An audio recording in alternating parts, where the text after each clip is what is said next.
Hello students, welcome back. I am here again for standard 7 subject science. As we have started with a new chapter number 16, water a precious resource. So this is a third part. In the first part we have studied how much water is available around this one and कितना पानी available है.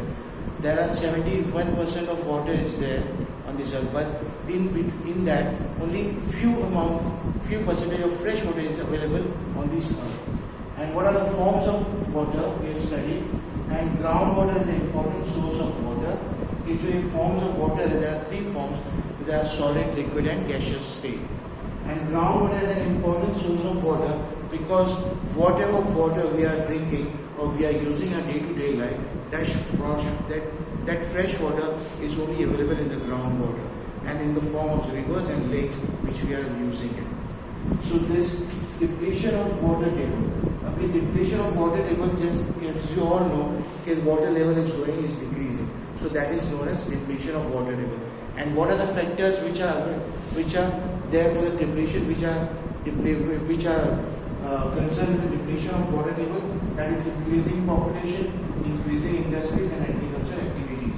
So these are the three factors, and the fourth factor is the deforestation, which is we are going for the increase of industrialization. Due to the industrialization, we are using deforestation. Deforestation के अंदर ये scarcity of rain की वजह से we are not going to have a good amount of rainfall. So in this part we are going to study about distribution of water management, and what role you can play and effect of water scarcity on plants. अब distribution of water क्या होता है कि हमारे पूरे all over the world and all around the globe, so distribution of water is uneven. So somewhere water is available in more and some water is available in a less quantity. So this uneven distribution of water, that is the mismanagement. This is the distribution of water around the globe. So जहाँ पर ज़्यादा पानी होती है, बारिश होती है, the floods हो जाते हैं, और जहाँ scarcity of rains होती है वहाँ पर drought हो जाती है. Drought means ये है there is a scarcity of rain, पानी बारिश कम आना, तो ये इसको जो बारिश कम आती है तो there is no growth for the plants grow नहीं होते, तो खाने के लिए we human beings doesn't have any things to eat. So this causes drought in the region. अब ये water distribution of water जो है पूरे वर्ल्ड के अंदर uneven distribution होता है.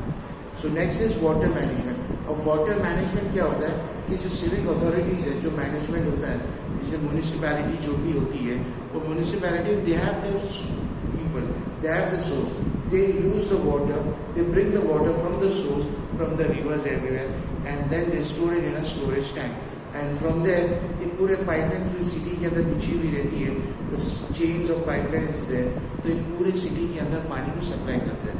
तो water this management क्या होता है कि the civic authorities are responsible for the supply of water around the area. अब यहाँ पर क्या होता है कि that civic authorities, civic personal जो होते हैं, authorities personal होते हैं, so वहाँ पर क्या होता है due to the leakage हो जाता है, तो पानी waste हो जाता है. पानी waste होने के साथ में जो बिल्डिंग के अंदर लीकेज होता है, पाइपलाइंस के अंदर लीकेज होता है, कभी they are not sending the water on proper time. तो ये mismanagement जो होता है due to the civic authorities, leakage of water around the pipeline, ये civic authorities में होता है. On the personal level में क्या mismanage करते हैं हम कि भाई हम ब्रश करते हैं या शेविंग करते हैं, we always open the tap. अब टैप खुला छोड़ के हम ब्रश करते रहते हैं, ऐसे पानी दूसरी बार आएगा नहीं. So this mismanagement should be restricted. ये हमारे को इससे बचना होगा, because wasting of water is harmful for us. मतलब क्या होता है कि पानी को वेस्ट नहीं करना, we have to conserve water. वहाँ पानी को बचाना चाहिए. तो ये water management जो है that we have to manage our resources. अब manage resources को manage करेंगे, preserve करेंगे, conserve करेंगे, तो वही काम हमारे को दूसरे टाइम आएगा. अब जैसे हमारे ओल्ड एज बोलते हैं, ओल्डर पेरेंट्स बोलते हैं कि भाई बचा के रखो कि बाद में काम आएगा, तो in the same way we should always preserve water. पानी को बचा के रखना है और उसको यूज़ भी बहुत आराम से करना चाहिए. ज़्यादा यूज़ करेंगे, ज़्यादा वेस्टेज करेंगे, it is harmful for us. अगर पानी अगर खत्म हो गया तो what we are going to do? We are going to do nothing. So in this way water management should be done very properly. तो what role you can play? अब क्या रोल अपनी प्ले करेंगे? What we are going to role? What is our role? अब यहाँ पर mismanagement water में क्या होता है कि रेन वाटर हार्वेस्टिंग भी होता है. अब वाटर को बचाने के लिए एवरीथिंग शुड बी डन. तो इन द सेम वे अब ये ग्राउंड वाटर के अंदर जब से रिचार्ज होता है, व्हाट इज द रिचार्ज? ये पूरी एक वाटर साइकिल में क्या होता है, व्हाट हैपेंस कि each and every water which we conserve, तो वहाँ जो ग्राउंड वाटर सब निकालते हैं, तो ग्राउंड वाटर के अंदर भी पानी तो जाना चाहिए, वरना एक टाइम ऐसा है कि पानी भी खत्म हो गया. अब पानी खत्म होने के लिए it has to come again to the in the ground. अब ग्राउंड के अंदर जो पानी बारिश का आता है that only goes into the ground. अब ये रेन वाटर हार्वेस्टिंग इसको बोलते हैं, to recharge the ground water. अब ये इसमें पानी अंदर जाएगा then only we can use it.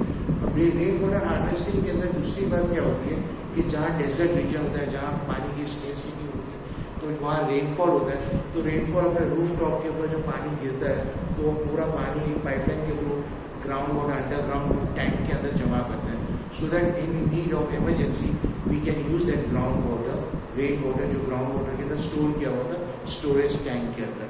So this is the rain water harvesting कहते हैं. सेकेंड थिंग, अब जो फार्मर्स होते हैं, फार्मर्स में क्या होता है कि भाई खेत के अंदर क्या करते हैं, बस पानी को छोड़ देते हैं. अब पानी को छोड़ देते हैं तो पानी जो है प्लांट्स की जिसकी ज़रूरत है उसको भी मिलती है, and the rest of the land they eat, वो भी पानी वेस्ट हो जाता है. तो प्लांट्स को जितनी ज़रूरत है उतनी तो मिल जाती है, लेकिन बाकी का पानी जो है वो वेस्ट हो जाता है. टू स्टॉप दैट वेस्टेज, तो farmers what they have to do, they have to use drip irrigation. Drip irrigation क्या होता है कि वहाँ पर छोटे छोटे पाइपलाइंस पूरे ग्राउंड पे, पूरे फार्म पे बिछे हुए रहते हैं, और वहाँ पर रूट्स के पास ही वो पानी का ड्रॉप जो है वहाँ अंदर जाता है. So this is called as drip irrigation. तो farmers also use for drip irrigation to conserve water.